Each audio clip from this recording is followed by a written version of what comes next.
Shalom, selamat pagi Bapak Ibu Saudara yang dikasihi Tuhan Yesus Kristus. Sebelum kita mendengarkan kebenaran firman Tuhan, mari kita berdoa.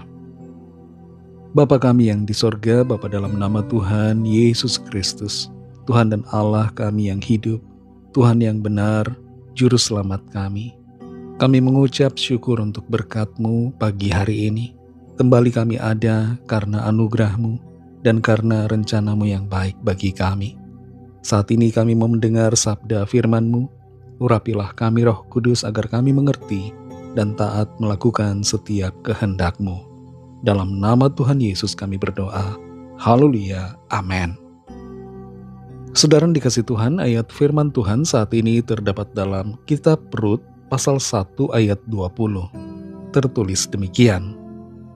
Tetapi ia berkata kepada mereka, "Janganlah sebutkan aku Naomi. Sebutkanlah aku Mara, sebab yang Maha Kuasa telah melakukan banyak yang pahit kepadaku." Saudara yang dikasih Tuhan, Rick Warren, penulis buku The Purpose Driven Life, pernah mengatakan, "In happy moments, praise God. In difficult moments, seek God. In quiet moments, worship God. In painful moments, trust God. Every moment, thank God." Khusus tentang masa-masa penuh kesakitan, penderitaan, dia katakan trust God, percaya kepada Tuhan. Seringkali kita merasa sulit untuk melihat kebaikan Tuhan di saat kita mengalami kesulitan, kesukaran, penderitaan, di saat kita berada di titik terendah. Yang seringkali kita lakukan adalah kita menyalahkan Tuhan. Kita merasa Tuhan tidak adil dan Tuhan tidak berlaku baik kepada kita. Pengalaman dan perasaan inilah yang dialami oleh Naomi. Naomi dalam Rut 1 ayat 20 ini berkata, "Janganlah sebutkan aku Naomi, sebutkanlah aku Mara, sebab yang Maha Kuasa telah melakukan banyak yang pahit kepadaku." Arti nama Naomi adalah manis atau menyenangkan. Tapi ketika dia mengalami begitu banyak pergumulan, di mana suaminya juga kedua anak laki-lakinya meninggal, Naomi merasa hidupnya tidak lagi menyenangkan. Ketika dia kembali ke Bethlehem, ke kampung halamannya, orang-orang menyambutnya. Mereka memanggil namanya Naomi. Tapi Naomi menolak dan mengatakan, "Panggil aku Mara." Mara berarti pahit. Dan tidak secara sembarangan Naomi memilih nama itu. Dia merasa Tuhan telah melakukan banyak yang pahit dalam kehidupannya. Naomi secara terang-terangan menyalahkan Tuhan atas semua kemalangan yang terjadi dalam hidupnya.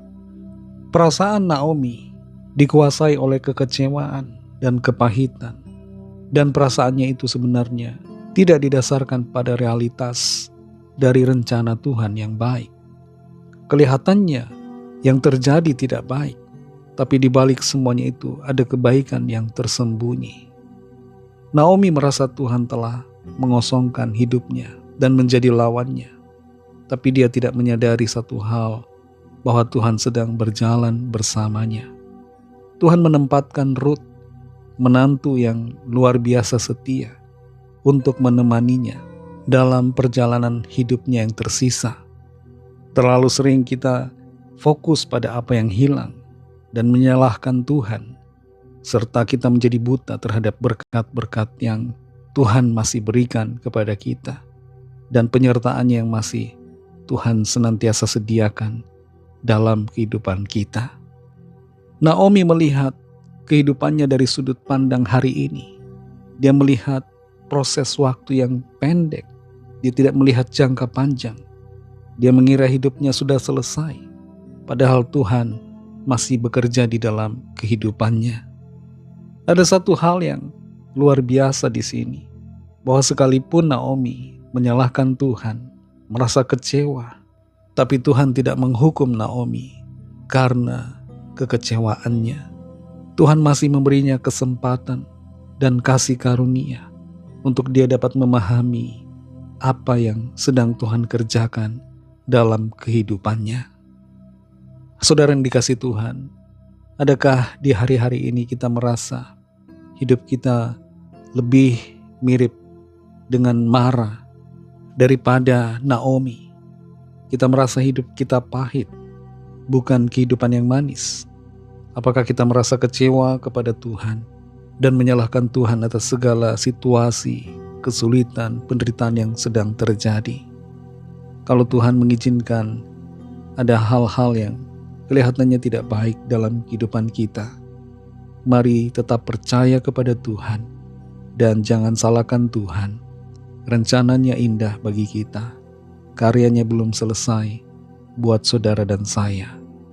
Tetaplah setia kepada Tuhan sampai akhir dan sampai kita masuk dalam kemuliaan-Nya yang kekal. Mari kita berdoa. Terima kasih Tuhan Yesus untuk firman-Mu ya Bapa yang sudah kami dengar saat ini. Kami bersyukur untuk firman-Mu yang menegur kami. Ampuni kami kalau kami menyalahkan Tuhan atas segala yang terjadi. Jamah hati kami dan baharui hati kami untuk dipenuhi dengan sukacita dan ucapan syukur kepadamu. Tetap percaya bahwa Engkau baik dan Tuhan punya rencana baik buat setiap kami. Berkatilah kami di sepanjang hari ini dalam segala aktivitas kami, dalam tugas pelayanan dan dalam segala hal. Biarlah hidup kami senantiasa menyenangkan hati-Mu dan menjadi berkat kesaksian. Kami berdoa membawa setiap pergumulan kami masing-masing, setiap permohonan doa yang disampaikan. Lawatlah ya Tuhan, nyatakanlah kuasa mujizat-Mu bagi setiap kami. Ada kesembuhan, ada pemulihan, ada kelepasan, ada jalan keluar yang ajaib yang Tuhan kerjakan. Kami serahkan semua ke dalam tangan kasih-Mu. Dalam nama-Mu yang kudus, nama Tuhan Yesus Kristus kami sudah berdoa dan mengucap syukur. Haleluya. Amin.